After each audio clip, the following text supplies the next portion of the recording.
தமிழ் வெல்லும் என்கிற தாரக மந்திரத்துக்கு சொந்தக்காரர். 60 ஆண்டு கால மக்கள் பிரதியாக இருந்து நின்ற தேர்தலெல்லாம் வென்ற ஒரே தலைவர் அண்ணன் கலைஞர் தான். கலைஞருக்கு இணையான தலைவரை உலகத்தில் எங்க தேடி பார்த்தாலும் கிடைக்கல. நின்ற 13 தேர்தலில் வென்ற ஒரே தலைவர் ஜனநாயகத்திலே உலகத்திலேயே அண்ணன் கலைஞர் ஒன்றுதான். அவருக்கு இணை அவர் தான். இந்திய வரலாற்றுடைய போக்கையை மாற்றி காட்டியவர் நம்முடைய அரிமண்ணன் கலைஞர் அவர்கள். ஏன்னா இந்தியாவில் பெரும்பான்மையான பிரதமர்கள், ஜனாதிபதிகள், குடியரசுத் தலைவரை உருவாக்கிய வரலாறு கோபாலபுரத்து கோமானாக இருக்கிற என் தலைவர் கலைஞர் தான் கோபாலபுரத்தில் நிர்ணயம் பண்ணார். ஒரு காலத்தில் தமிழர் என்ற ஒரே ஒரு சொல் அடையாளத்தை கொண்டு இந்த ஜாதி, அந்த ஜாதி, இது மேல் ஜாதி, கீழ் ஜாதி, இது ஒதுக்கப்பட்ட ஜாதி, நடு ஜாதி என்று பார்க்காமல் அத்தனை பேரும் ஒரே குடையின் கீழ் தமிழர்களே தமிழர்களே என்று அத்தனை பேரும் அரவணைப்போடு நினைத்தவர் நம்முடைய அண்ணன் கலைஞர் அவர்கள். அதனால அவரை தமிழ் ஞான தந்தை என்று சொன்னால் கூட அது மிகையாகாது. அப்படிப்பட்ட தலைவர் நம்முடைய தலைவர் அவர்கள். ஆக நான் இங்க தலைப்பை சொன்னேன். இது ஒரு அறிவியல் இயக்கம். இது அறிவியல் இயக்கம் என்கிற காரணத்தினால்தான் வடசென்னையிலே இருக்கிற ராயபுரத்துடைய தலைமைக்கு அண்ணா அவர்களே அதற்கு என்ன பெயரிட்டார்னா அறிவகன் தான் பெயரிட்டார். ஏன்னா அது அறிவியல் இயக்கம். ஆனால் அவர் வழித்தொன்றாக இருக்கிற இன்றைய பிறந்த நாளுடைய நாயகன் அண்ணன் கலைஞர் அவர்கள் அண்ணா சாலையிலே கண்ட தலைமை கழகத்துக்கு என்ன பேர் வச்சார்னா அண்ணா அறிவாலயம் தான் பேர் வச்சார். அதற்கு கல்வி கற்றால் தான் அறிவு பெருகும் என்கிறால், அறிவு பெற வேண்டும் என்று சொன்னால் கல்விக்கூடம் தேவை. கல்விக்கூடம் இல்லைன்னா அறிவு வளராது. அந்த கல்விக்கு முக்கியத்துவம் தர வேண்டும் என்று நினைத்த இயக்கம் திராவிட இயக்கம். ஒரு காலத்தில் மூவேந்தர் ஆண்ட பொழுதும் சரி, அதற்கு பின்னால் ஆண்டவர்கள் எந்த காலமாக இருந்தாலும் படிப்பறிவு கிடையாது தமிழ்நாட்டில். முதல் நான் படிக்கணும்னு நினைச்சேன் யாருன்னா பிரிட்டிஷ்காரன் தான். ஆங்கிலேயர் காலத்தில் தான் முதலாக பள்ளிக்கூடம் என்பது அந்த காலத்தில் தான் உருவாச்சு. அதுக்கு பின்னாலாம் கிடையாது, படிப்புலாம் கிடையாது. ஆக 1901 பிரிட்டிஷ்காரன் காலத்தில் 100 பேர் இருக்கிறான்னா எத்தனை பேர் படிச்சான்னா 7 பேர் தான் படிச்சான். நான் சொல்றது 1901. 100 பேரை கூப்பிட்டு படிச்சான்னு கேட்டீங்கன்னா 7 பேர் தான் சொன்னான் நான் படிச்சேன்னு. அவருடைய என்ன டிகிரில நினைக்காதீங்க. எதை கையெழுத்து போடுறதுன்னா 5வது வரைக்கும் படிச்சிருப்பான். இதுதான் அந்த படிப்பு கூட 7 பேர்ல யாருக்கு கிடைத்தது என்று சொன்னால் முற்போக்கு என்று நம்ம அடிமைப்படுத்திக் கொண்டிருந்த அந்த இன மக்கள் தான் 6 பேர் படிச்சான். நம்மால் ஒருத்தர் தான் படிச்சோம். அது 7. 1922 கணக்கெடுத்துக் கொண்டோம் என்று சொன்னால் 8 பேர் தான் படிச்சிருக்கிறான் கணக்கு. 1931 என்று எடுத்தா 9 பேர் படிச்சிருக்கிறான். 1952 நாடு சுதந்திரத்துக்கு பின்னால் படித்தவருடைய எண்ணிக்கை 15 பேர். 52ல 100ல 15 பேர் தான் படிச்சிருக்கிறோம். இதுவே அந்த காலத்தில் 52ல முதலமைச்சராக இருந்த ராஜாஜிக்கு பிடிக்கல. நீங்களாம் எங்கடா படிக்கிறது, உனக்கு படிப்பே வராது, அதனால குலத்தொழில் கண்டு கொண்டாடுறேன் என்று சொல்லி குலத்தொழில் கொண்டாந்துட்டார். அப்பயே 52ல அவன் அப்பன் ஜாதி என்னவோ அந்த ஜாதிக்கு தகுந்த தொழிலை நீ செய்தான்ட்டான். மண்பாண்டம் செய்கிற உடையாயராக இருந்தால் நீ மண்பாண்டம் செய். சிலை அலங்கார கடையை நடத்தி கொண்டிருக்க அன்பு சகோதராக இருந்தால் சிலை அலங்கார கடையை வச்சுக்க. தச்சு வேலை தான் உன்னுடைய குடும்ப தொழில் என்று சொன்னால் அதை செய் என்று குலத்தொழில் தோன்றது 52ல ராஜாஜி கொண்டு வந்து விட்டார். அப்பயே நம்மளை படிக்கூடாதுட்டார். அதற்கு பின்னால் வந்த பெருந்தலைவர் காமராஜர் அவர்கள் தான் 54ல எல்லா கிராமத்திலும் பள்ளிக்கூடம் வேண்டும் என்று நினைத்தவர் பெருந்தலைவர் காமராஜர். அதனால் கிராமங்களிலே பள்ளிக்கூடம் வந்தது. இதை உணர்ந்த திராவிட இயக்கம் 1969ல 67 திராவிட இயக்கம் ஆட்சிக்கு வந்தாலும் கூட சிறிது காலம் தான் அண்ணா இருந்தார். படிப்படி என்று சொன்னவர். ஆனால் காலம் அவரை நம்ம விட்டு இழந்து விட்டோம். 69ல அண்ணன் கலைஞர் அவர்கள் முதலமைச்சராக பொறுப்பேற்ற பின்புதான் படி என்று சொன்னது பெரியார் அண்ணா எழுது எழுது என்று எழுதியவர், இரண்டும் சேர்த்து கல்லூரி தேவை என்று சொன்னவர் அண்ணன் கலைஞர் அவர்கள். அதனால்தான் அவர் சிஸ்டத்தை கொண்டாந்தார். ஒரு பள்ளிக்கூடம் என்று சொன்னால் 1 கிலோமீட்டருக்கு ஒரு தொடக்க பள்ளி இருக்க வேண்டும் என்று சொன்னார். 3 கிலோமீட்டருக்கு ஒரு நடுநிலை பள்ளியை ஆரம்பித்தார். 5 கிலோமீட்டருக்கு ஒரு நடுநிலை பள்ளியை ஆரம்பித்தார். 5 கிலோமீட்டருக்கு ஒரு உயர்நிலை பள்ளியை ஆரம்பித்தார். 8 கிலோமீட்டர் இருந்தாக்கா ஒரு மேல்நிலை பள்ளியை உருவாக்கும் என்று ஆணை பிறப்பித்தார். அரசு பள்ளிகள் அத்தனையும் அனைத்து ஜாதியும் படிக்கணும், அனைத்து ஜாதியும் படிக்க வேண்டும் என்று சொன்னவர் கலைஞர். சென்னையில தெரியாது உங்களுக்கு எல்லாம், நான் கிராமத்தில் பிறந்தவன். திருவண்ணாமலைக்கு பக்கத்தில் 9 கிலோமீட்டர்ல சேகூடல் என்கிற பஸ் போகாத ஊர்ல பிறந்தவன். பள்ளிக்கூடத்தில் கூட தீண்டாமை தலை விரித்து ஆடிய காலங்கள்லாம் உண்டு. அப்படிப்பட்ட நிலையில் கழக ஆட்சிக்கு வந்த பிற்பாடு தான் ஒரு ஸ்கூல்னு சொன்னா எல்லாம் ஒரே பெஞ்சில் உட்கார்றான். எங்க ஊர்ல நான் ரொம்ப பெரிய வீட்டு பிள்ளை. நான் அதாங்க பள்ளிக்கூடத்தில் ஒன்றும் செல்லல, பெரிய விடாது சின்ன விடாது, வாஜியார் கோலத்தில் உட்கார்றா ஒன்னான்னா எங்களை. இதான் நிலைமை. ஆக ஜாதியை போக்கி பள்ளிக்கூடத்தில் அனைவரும் சமம் என்று சொன்னது கழக ஆட்சி. கலைஞர் தான் அதை கொண்டு வந்தார். காலப்போக்கில் இதெல்லாம் நம்ம மறந்துடுறோம். ஆனால் மாவட்டந்தோறும் கல்லூரிகள், எங்க ஊர்ல ஒருத்தன் படிக்கணும்னாக்கா ஒண்ணு சென்னைக்கு வரணும், இல்லைன்னா அண்ணாமலை பல்கலைக்கழகம் சிதம்பரத்துக்கு தான் போகணும். எங்க ஊர்ல கல்லூரி தான் கிடையாது. 100 கிலோமீட்டர் கல்லூரி இல்ல. ஒண்ணு நேரா இங்கதான் வரணும், பிரசிடென்சி காலேஜுக்கு தான் வரணும், இல்லைன்னா அண்ணாமலை பல்கலைக்கழகம் போகணும். இதுதான் எங்க ஊர் நிலைமையே. ஆனாலும் இன்றைக்கு சுற்றி சுற்றி தமிழ்நாட்டில் இருக்க நகராட்சியெல்லாம் எங்க இருக்கிறதோ அங்கெல்லாம் கலைக்கல்லூரிகள், மாவட்ட தலைநகரம் எங்கெல்லாம் இருக்கிறதோ அங்கெல்லாம் கல்லூரிகள். இன்றைக்கு கலைக்கல்லூரிகள், இன்றைக்கு பொறியியல் கல்லூரிகள், இன்றைக்கு மருத்துவக் கல்லூரிகள் என்று இன்றைக்கு போட்டி போட்டு கல்லூரிகள் வந்திருக்கிறது சொன்னால் அதுக்கு வித்திட்டது கழக ஆட்சி, கலைஞர். யாரும் மறந்துவிட முடியாது. ஏனால் ஒரு அறிவாளி சமுதாயமாக உருவாக்க வேண்டும் என்று நினைவர் அண்ணன் கலைஞர். அதனால்தான் 1997 அவர் முதலமைச்சராக இருந்த பொழுதுதான் கணினிக்கு முக்கியத்துவம் கொடுக்க வேண்டும் என்று நினைத்தார். 97 அவர் கணினிக்கு முக்கியத்துவம் தர வேண்டும் என்கிற காரணத்தினால்தான் கல்லூரிகளை எல்லாம் இந்த ஐடின்னு சொல்றாங்க பாரு, இன்ஃபர்மேஷன் டெக்னாலஜி அல்ல கம்ப்யூட்டர், இதற்கு முக்கியத்துவம் தர வேண்டும் என்பதற்காக பாடத்திட்டத்தில் கொண்டாந்தார். சிலபஸ்ல கல்லூரிகள் எங்கெல்லாம் இருக்கிறதோ அந்த கல்லூரிகள் எல்லாம் ஐடி என்கிற இன்ஃபர்மேஷன் டெக்னாலஜி என்று சொல்ற ஐடி, கம்ப்யூட்டர், எலக்ட்ரானிக் கம்யூனிகேஷன், இது போன்ற புதிய நுட்பங்களை கொண்ட உலகத்தரம் உள்ள அந்த பாடத்திட்டத்தை ஒரு கல்லூரியிலும் கொண்டு வந்தார். அந்த ஒரு கல்லூரியிலும் கொண்டு வந்த காரணத்தினால்தான், ஐடி படித்த காரணத்தினால்தான் இன்றைக்கு அமெரிக்கா போன்ற, ஜெர்மன் போன்ற, இந்தியாவில் எந்த நாட்டுக்கு போனாலும் இன்றைக்கு உயர் பதவியிலே இருக்கிறார்கள் என்று சொன்னால் தமிழ்நாட்டில் கலைஞர் ஐடி என்பதை உருவாக்கியனுடைய அடிப்படையில் தான் உலகம் பூரா இருக்கிறான். நம்மால் ஒரு முறை ஆந்திராவுடைய முதலமைச்சராக இருக்கிற அண்ணன் சந்திரபாபு நாயுடு என்று சொன்னார், இன்னைக்கு உலகத்துல எங்க போனாலும் தமிழன் ஒருத்தர் இருக்கிறான். அந்த தமிழன் இருந்ததுக்கு என்ன காரணம்னா கலைஞரும் அண்ணாவும் கொண்டு வந்த இருமொழி கொள்கைதான் அதுக்கு காரணம். ஒன்று ஆங்கிலம், இன்னொன்று தமிழ். தாய்மொழியான தமிழை நாம் பேசுகிறோம். அது ஜப்பானுக்கு போனாலும் அமெரிக்காவுக்கு போனாலும் எங்கு போனாலும் இணைப்பு மொழியான ஆங்கிலம் இருக்கிறது. ஆனால் இருமொழி கொள்கை தமிழ்நாட்டிலே இருந்த காரணத்தினால் தான் இவ்வளவு பேர் வந்திருக்கிறார் என்று நான் சொல்லல.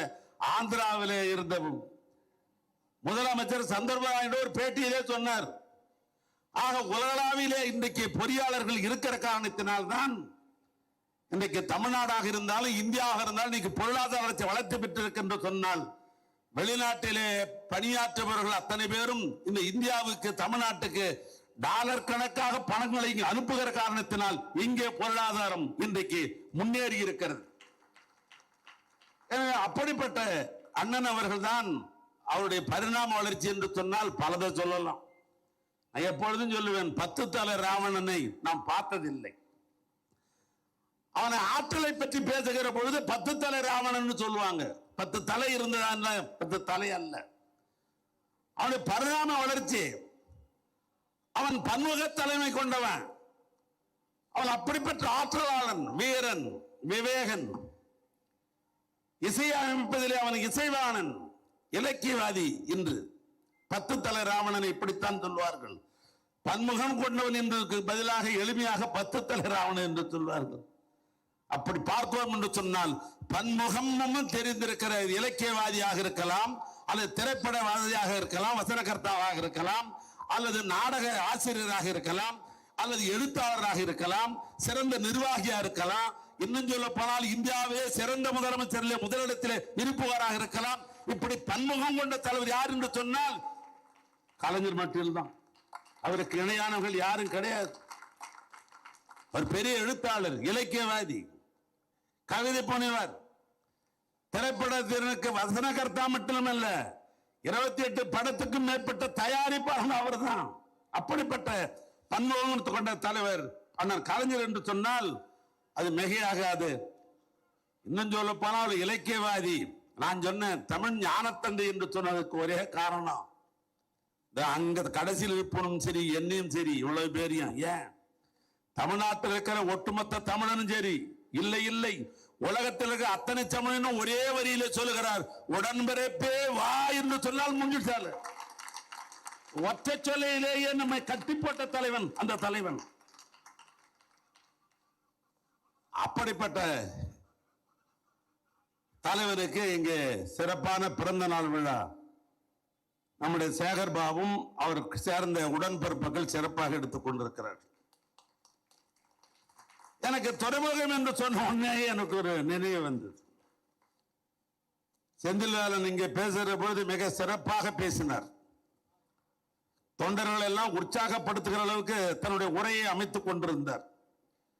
நம்மால் எங்க சுதந்திர போராடுறதுக்காக தூக்கி நிறுத்தினார். நான் பார்த்த அவருடைய வார்த்தை சுற்றல் எல்லாம் பார்த்து கொண்டுதான் இருந்தேன். இது தோல்வி விடாதீர்கள், இதோ வருகிறது, உள்ளாட்சி தேர்தல் வருகிறது, அதிலே நம்முடைய திறமைகளை, நம்முடைய ஆற்றலை காட்டுவோம் என்று சொன்னார். திராவிட முன்னேற்ற கழகம் என்பது பீனிஸ் பறவை, இது என்ன எழுந்து கொண்டே தான் இருக்கு, அது ஒண்ணும் பண்ண முடியாது. அதுக்கு உதாரணம் இந்த மண் தான். அதற்கு உதாரணம் இந்த மண் தான். என்ன காரணம் என்று சொன்னால், இதே மண்ணில் தான் 1999 பொது தேர்தல் நாம் சந்திக்கிற பொழுது தமிழ்நாட்டில் 234 தொகுதியிலும் திராவிட முன்னேற்ற கழக கூட்டணியோடு நாம் நின்றாலும் கூட 2 இடங்கள் தான் வென்றோம். அதுல ஒரு இடம் எது தெரியுமா?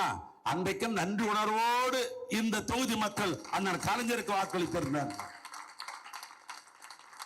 இந்த மண்ணில் தான்.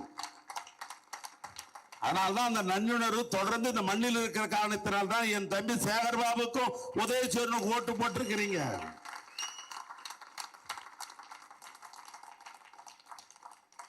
ஆக ஆனால் கலைஞரை அன்றைக்கு 91 வெற்றி பெற்ற இந்த மண் 2 சட்டமன்ற உறுப்பினர்கள் சட்டமன்றத்தில் உள்ளே வந்த அந்த காலகட்டத்தை நான் எண்ணி பார்க்கிறேன்.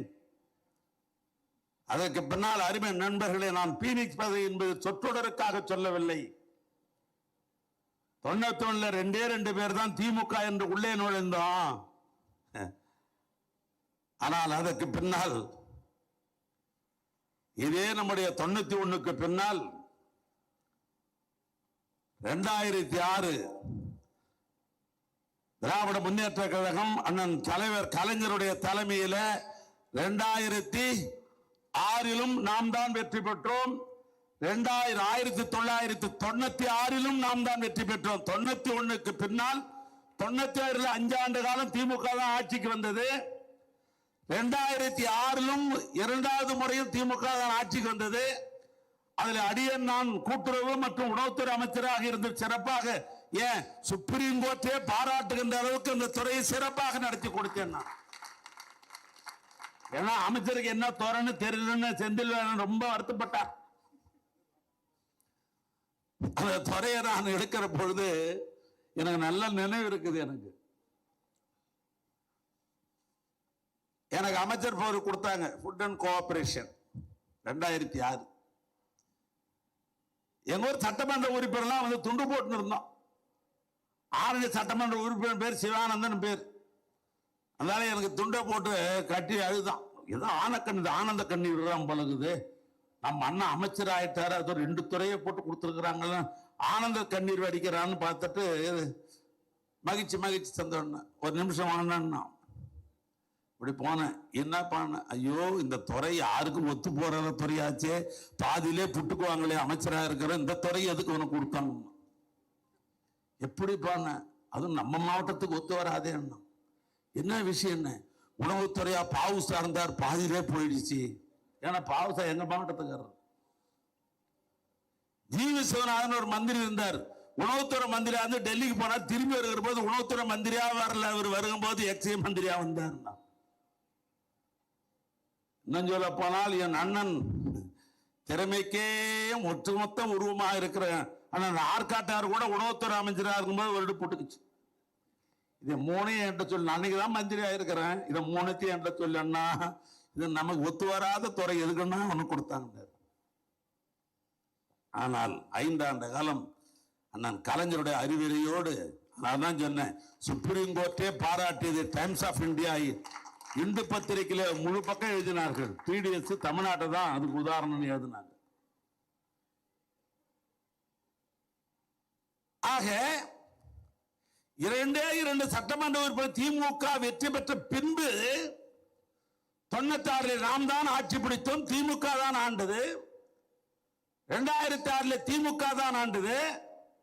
2021 எல்லாருக்கும் எல்லாம் கிடைக்கின்ற திராவிட மாடல் ஆட்சி, தமிழ்நாட்டு முதலமைச்சர் என் அண்ணன் மு.க. ஸ்டாலின் தலைமையிலே சிறப்பான ஆட்சி நடைபெற்றது. 2 பேர் ஜெயிச்சு போய் நாங்க 3 முறை நாங்க ஆட்சிக்கு வந்திருக்கோம் சொன்னா, இன்னைக்கு ஏறத்தாழ இன்றைக்கு திராவிட முன்னேற்ற கழகம் 60 பேரோட நாங்க இன்னைக்கு உதயசூரனோட உள்ள போறோம்னு சொன்னாக்கா சொல்றேன், எழுதி வச்சுக்க. அடுத்து நடைபெறுகிற சட்டமன்ற தேர்தலில் சட்டமன்ற தலைமைச் செயலகத்திலே தமிழ்நாட்டிலே உதயசூரிய மலரும். தமிழ்நாட்டு முதலமைச்சராக அருமையான மு.க. ஸ்டாலின் வருவார். நம்பிக்கை தான்பா வாழ்க்கை, வாழ்க்கையே நம்பிக்கை தானே. நிச்சயம் கழகம் ஆட்சிக்கு வரும். இங்க சொன்னார்கள் இன்றைய மாண்புமிகு முதலமைச்சர், இப்படி சொன்னால் நல்லா இருக்குன்னு நினைக்கிறேன். Mister CM sir, mister CM sir, இல்லாத பொல்லாதெல்லாம் என்கிட்ட சொன்னீங்க. ஆட்சி அதிகாரம் இருக்கிற பொழுது நான் உள்ளபடியே ஒத்துக்கொண்டு பேசுகிறேன். ஒரு கணம் நாங்கள் ஏமாந்து விட்டோம், ஒரு கணம் நாங்கள் ஏமாந்து விட்டோம். ஏமாந்து விட்டோம் என்று சொல்வதை விட தமிழ்நாட்டு முதலமைச்சருடைய தாய் குணம் அதற்கு ஒரு காரணமாக அமைந்து விட்டது. 41 பேர் கரூர்ல செத்திருக்கிறான். காவல்துறை எஃப்ஐஆர் போடணுமா இல்லையா? அதிகாரிகள் எல்லாம் எஃப்ஐஆர் போட வேண்டும் என்று கருதுகிறார்கள், சொல்லுகிறார்கள். ஆனா என் தலைவன் பேட்டிலே நீங்க பார்த்திருப்பீங்க, எந்த கட்சி தலைவனாவது தான் தொண்டன் சாவான்னு எதிர்பார்ப்பானா? எந்த கட்சி தலைவனாவது தான் தொண்டன் சாவான் என்று எவனாவது அதற்கென்று சதிவத்தை செய்வானா என்று சொல்லி அத்தனை பேரும் எஃப்ஐஆர் போட வேண்டும் என்று சொன்ன பொழுது கூட அவர் மீது எஃப்ஐஆர் போடாதே என்று சொன்ன தாய் உள்ளம் கொண்ட தலைவா,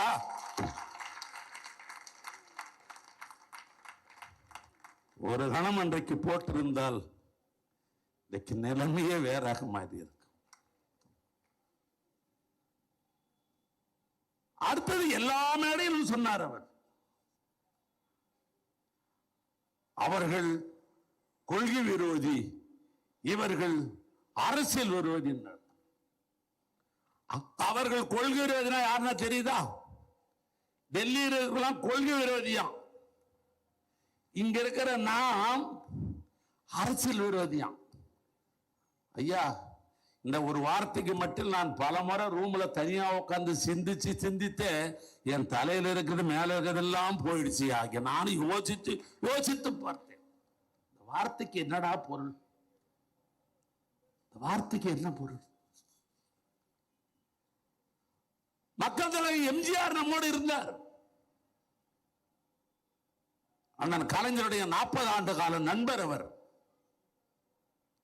இன்னும் சொல்ல போனால் திரையுலகத்தில் 2 பேர் நண்பராக இருந்த காரணத்தினால் தான் அன்றைக்கு அவரை பக்குவப்படுத்தி பேருந்து அண்ணாவிடத்திலே கொண்டு வந்து மக்கள் தலைவர் எம்ஜிஆரை திராவிட முன்னேற்ற கழகத்திலே சேர்த்த வரலாறு யாருக்கு சொன்னால் அண்ணன் கலைஞர் தான். 53 திராவிட முன்னேற்ற கழகத்திலே இணைத்துக் கொண்ட மக்கள் தலைவர் எம்ஜிஆரும் அண்ணன் கலைஞரும் சிலை உலகத்திலே நண்பர்கள். ஒருவரை விட்டுக் கொடுக்க கூடாது என்று எண்ணியவர்கள், நீண்ட நாளை நண்பர்கள். அண்ணன் கலைஞர் அவர்கள் முதலமைச்சராக வர வேண்டும் என்று அண்ணாவுக்கு பின்னால் போட்டி போட்ட காலத்தில் சட்டமன்ற உறுப்பினராக ஒரு முறை அல்ல, பரங்கிமலை தொகுதியிலே 2 முறை உதயசூரிலே நின்று வென்ற சட்டமன்ற உறுப்பினர் மக்கள் தலைவர் எம்ஜிஆர். திராவிட முன்னேற்ற கழகத்துடைய தலைவராக அண்ணன் கலைஞர் இருந்த பொழுது, பொதுச் செயலாளராக நாவலர் இருந்த பொழுது, பொருளாளராக திமுகவில் இருந்தவர் மக்கள் தலைவர் எம்ஜிஆர். ஆக திமுக உதயசூரி எம்எல்ஏ, திமுக பொருளாளர், 40 ஆண்டு கால திரையுலகத்தின் மூலமாக அண்ணன் கலைஞருக்கு நண்பர், சிறுசேமிப்பு திட்டத்தினுடைய தலைவர், ஒரு அமைச்சர் அந்தஸ்து இருக்க வேண்டும் என்கிறதுக்காக தன்னுடைய நண்பருக்கு சிறுசேமிப்பு திட்டத்துடைய துணைத் தலைவர் பதவி கொடுத்தவர். அவருக்கும் அண்ணன் கலைஞர் அவர்களுக்கும் பிணக்கு ஏற்பட்ட பொழுது வெளியே போய் மக்கள் தலைவர் எம்ஜிஆர் எனக்கும் அவருக்கும் அரசியல் விரோதம் என்று சொன்னால் கூட அது பொருத்தமா இருந்திருக்கும். எனக்கும் அண்ணன் கலைஞருக்கும் மக்கள் திலகம் சொல்லலாம், எனக்கும் என்னுடைய நண்பர் கலைஞருக்கும் அரசியல் விரோதமாக எங்களுக்கு விரோதம் என்று சொன்னா கூட அது பொருத்தமா இருக்கும். நான் கேட்கிறேன், மாண்புமிகு மிஸ்டர் சிஎம் சார், நீங்க என்ன திராவிட முன்னேற்ற கழகத்தில் கிளைக்கழக செயலாளராக இருந்தவரா, அட்டக்கழக செயலாளரா, தலைமை பொறுப்பேற்ற பதவி கழக செயலாளரா, மாவட்ட கழக செயலாளரா, செயற்குழு உறுப்பினரா, பொதுக்குழு உறுப்பினரா, இயக்கத்திற்காக அணியாக இருந்து அணிகளாக சேர்த்து கொண்டிருக்கிற அணி அமைப்பாளர்களா? திமுகவுக்கும் உங்களுக்கு என்ன சம்பந்தம்? எங்களுடைய அரசியல் விரோதி என்று நாட்டு பூரா பறைசாற்றினீர்களே. நாங்கள் முதலமைச்சராக இருந்த இடத்துல கேட்டோம், ஒரு சைடுல செய்தி போய்கொண்டே இருக்கிறது, எங்களை விமர்சிக்க விடுங்கள் என்று நாங்கள் கேட்ட பொழுது, இல்ல இதை இக்னோர் பண்ணுங்க, அது ஒரு பெரிய விஷயமா, நாட்டு மக்கள் மீது எனக்கு நம்பிக்கை இருக்கிறது, நாட்டு மக்களுக்கு எல்லாமாக நான் இருக்கிறேன், எனக்காக அவள் இருக்கிறார் என்ற நம்பிக்கை. அவரை விமர்சிக்க கூடாது என்று சொன்ன தாய் உள்ளம் கொண்ட தலைவா, நாங்கள் விமர்சித்திருந்தால் இந்த நிலை ஏற்பட்டு இருக்குமா?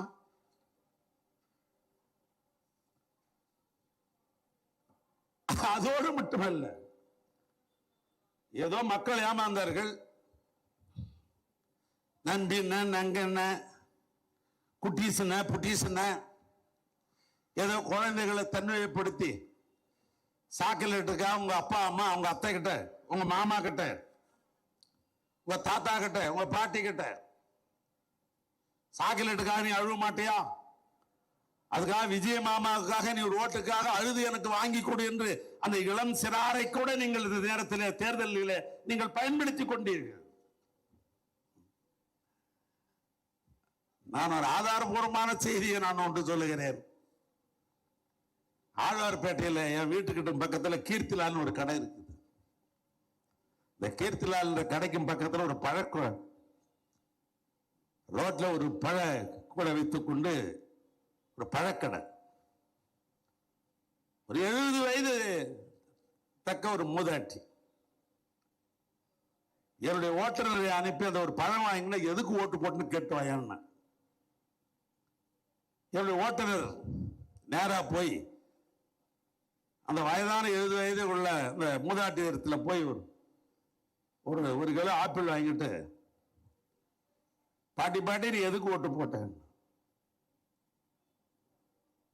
இப்படி திரும்பி பார்த்து, ஏன் சொல்ல, என் சொந்த ஊர் திண்டிவனம், நான் மயிலாப்பூருக்கு வாக்கப்பட்டு வந்தேன்.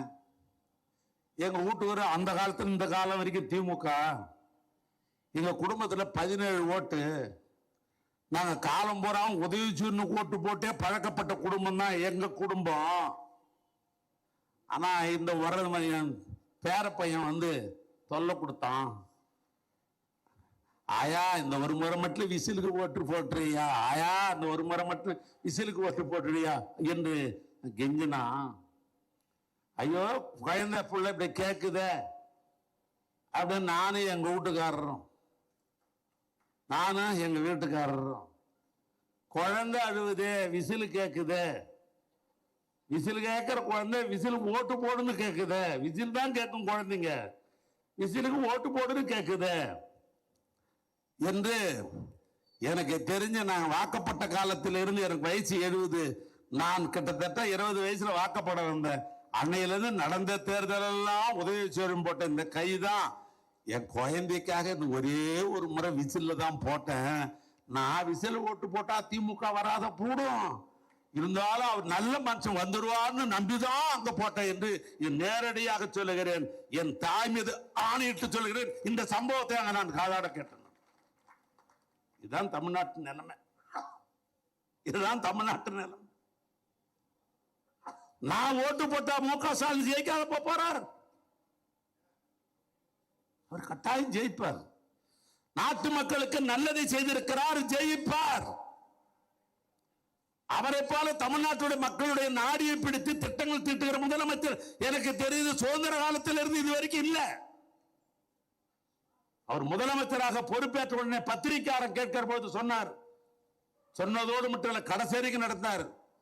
எனக்கு ஓட்டு போட்டவர்களுக்கு நான் தான் முதலமைச்சர், எனக்கு ஓட்டு போடாதவர்கள் கூட ஏன் ஓட்டு போடவில்லை என்று எண்ணுகிற அளவுக்கு நான் ஆட்சியை நடத்துவேன் சொன்னார். எல்லாருக்கும் ஒரு ஆட்சியாக நான் நடத்துவேன் சொன்னார். எல்லாருக்கும் ஒரு ஆட்சியை நடத்தினார்.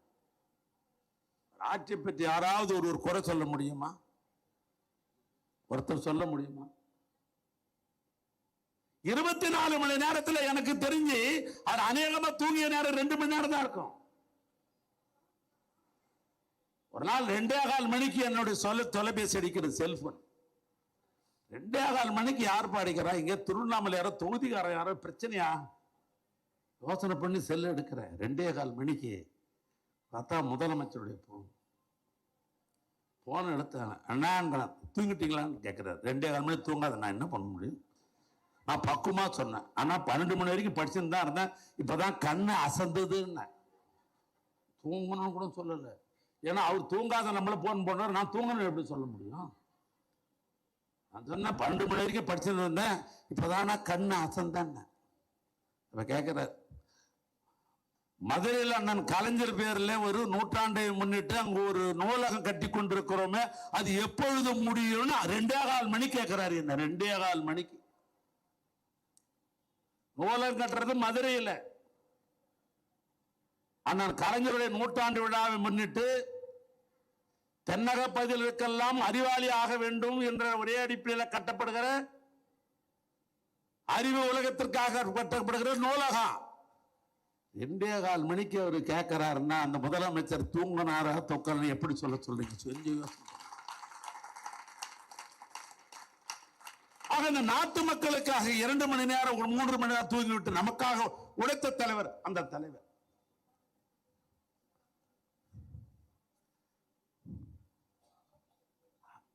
அவர் வெற்றி வாய்ப்பை இழந்து விட்டார் என்று நினைக்கிற போது எங்கள் கண்கள் எல்லாம் கலங்குகிறது. ஆனா ஒரு விதத்தில் நாங்கள் யோசிக்கிறோம், இந்த சட்டமன்றத்தில் வந்து உங்க வாயால மாண்பு முதலமைச்சர் நீங்க சொல்லணுமா? இந்த சட்டமன்றத்தில் உங்களுடைய உழைப்பு என்ன, நாட்டு மக்களுக்காக நீங்கள் உழைத்தது என்ன? ஏறத்தாழ 70 ஆண்டு கால 72 வயதில் இருக்கிற நீங்கள் எனக்கு தெரிந்த கிட்டத்தட்ட 14 வயதிலிருந்து இந்த மக்களுக்காகவே கழகத்திற்காக உழைத்துக் கொண்டிருக்கிற உங்கள் வாயால் நீங்கள் வந்து முதலமைச்சர் என்று சொல்லணுமா? ஒரு பக்கம் எங்களுக்கு வருத்தம் ஒரு பக்கம் இருந்தாலும் கூட இந்த சம்பவம் நடைபெறாது இருந்ததுக்கு அது ஒரு விதத்தில் எங்களுக்கு ஏதோ ஒரு மகிழ்ச்சி தருகிறது. ஆனால் முதலமைச்சர் என்ன சொல்லுகிறார்? முதலமைச்சர் ஆன உடனே அதுக்கு முன்னால எத்தனையோ பொய் புறநீட்டுகள் கட்டுக்கதைகள் எல்லாம் எடுத்து சொன்னீங்க தேர்தலுக்கு முன்னால். ஆனால் அதற்கு பின்னால் நீங்கள் முதலமைச்சரான உடனேயே முதலமைச்சருக்கின்ற ஒரு கண்ணியம் இருக்கிறது. முதலமைச்சருக்கின்ற ஒரு கண்ணியம் இருக்கிறது. தமிழ்நாட்டினுடைய முதலமைச்சராக பொறுப்பேற்று முதலாக திருச்சிக்கு போய் தன்னுடைய உரையை அவர் ஆற்றுகிறார். நீங்க என்ன சொல்லி இருக்கணும்? நான் முதலமைச்சராக வந்திருக்கிறேன், எனக்கு வழிகாட்டியாக ஏற்கனவே முத்துவேல் கருணாநிதி ஸ்டாலின் என்பவர் தமிழ்நாட்டு முதலமைச்சராக இருந்திருக்கிறார். அவர் எப்படி எல்லாருக்கும் எல்லா ஆட்சி நடத்தினோம் அதை போல நான் நடத்துவேன் என்று சொல்லியிருந்தால் நான் கூட சபாஷ் பாராட்டி இருக்கலாம். ஆனா நீங்க என்ன பேசுறீங்க? அங்க போய் எனக்கு ஏதோ சினிமாவில் நடித்த காரணத்தினால் அதனால் தான் எனக்கு வாக்களித்தார் என்று பேசுகிறார்கள். எனக்கு வாயில் ஏதாவது வந்து விடும்.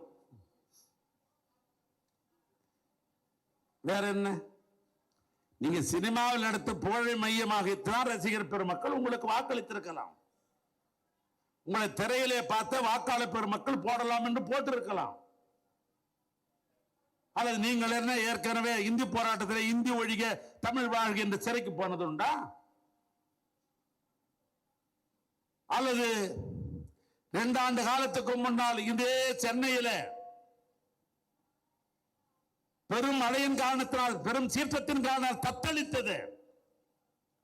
வேளச்சேரி போன்ற பகுதியிலே இங்கிருந்து ஜேசிபியில் தான் கொண்டு உணவு பொட்டலம் கொடுக்க வேண்டிய நிலையெல்லாம் இருந்தது இந்த சென்னையில.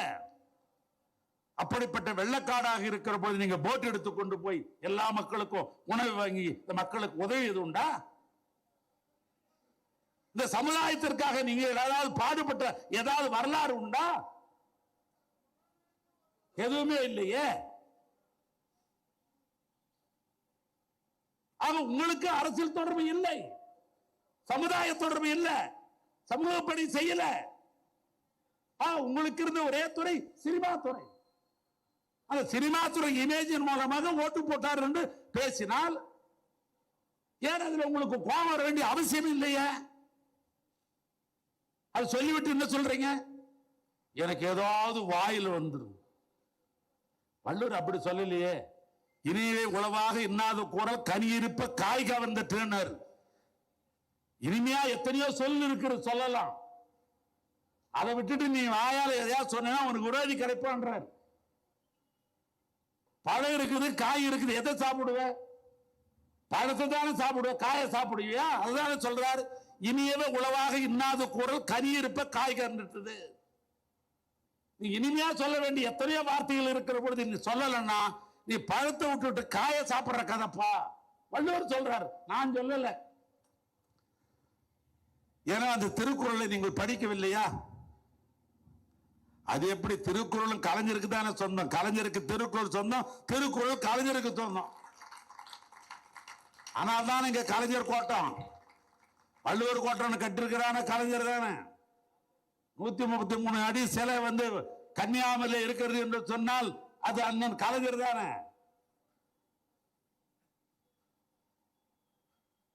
திருக்குறளுக்கு எத்தனை பேர் உரை எழுதினார்கள்?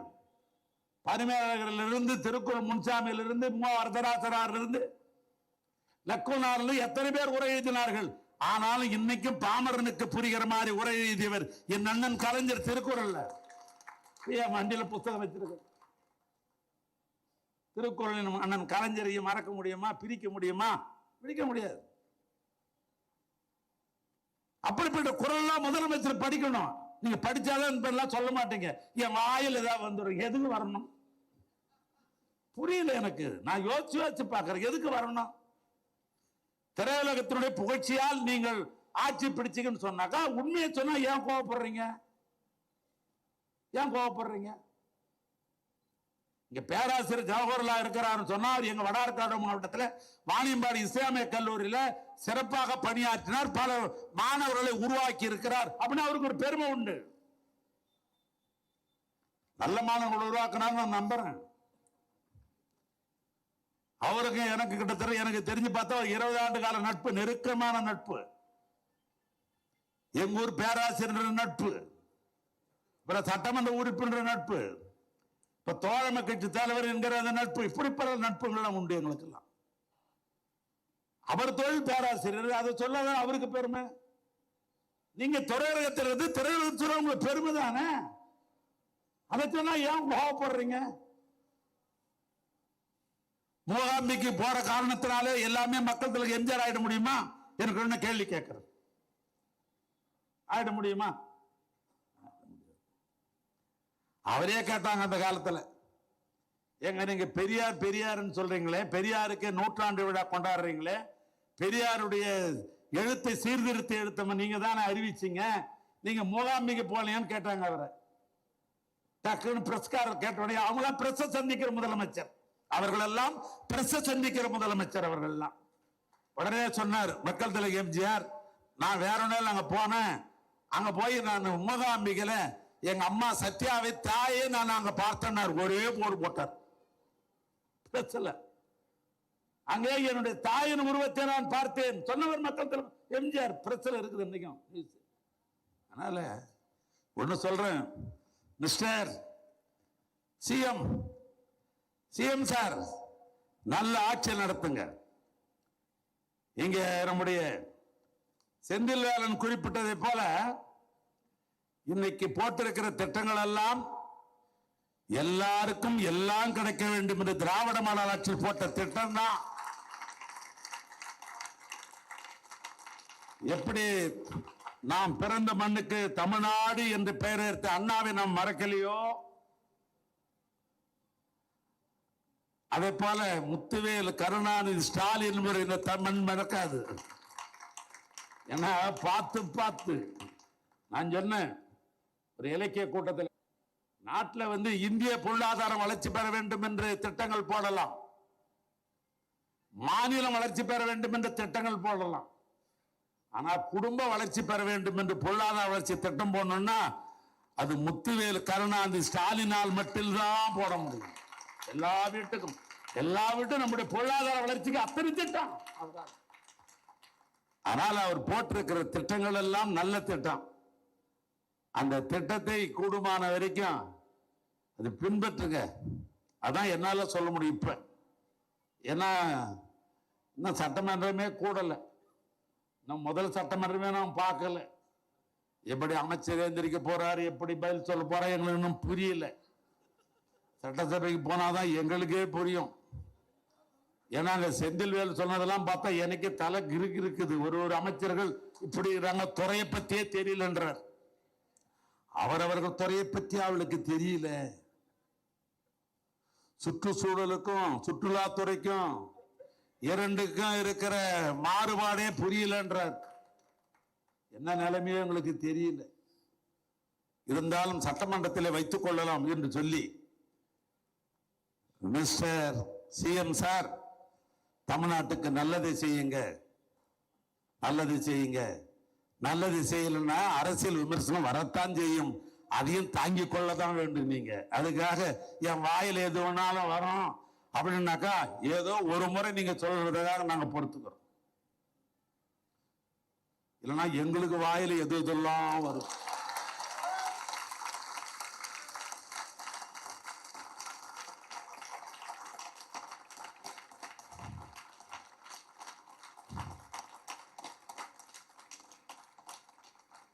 மீண்டும் ஒரு முறை எங்களை எல்லாம் பொத்தி வளர்த்த எங்கள் அண்ணன் கலைஞருக்கு இங்க சிறப்பான பிறந்த நாள் கொண்டாடி கொண்டிருக்கிற பகுதி கழகத்திற்கும், நன்றி உணர்வோடு வாக்களித்த உதயசூரனுக்கு வாக்களித்த இந்த துறைமுகம் தொகுதி வாக்காளர் பெருமக்களுக்கும்,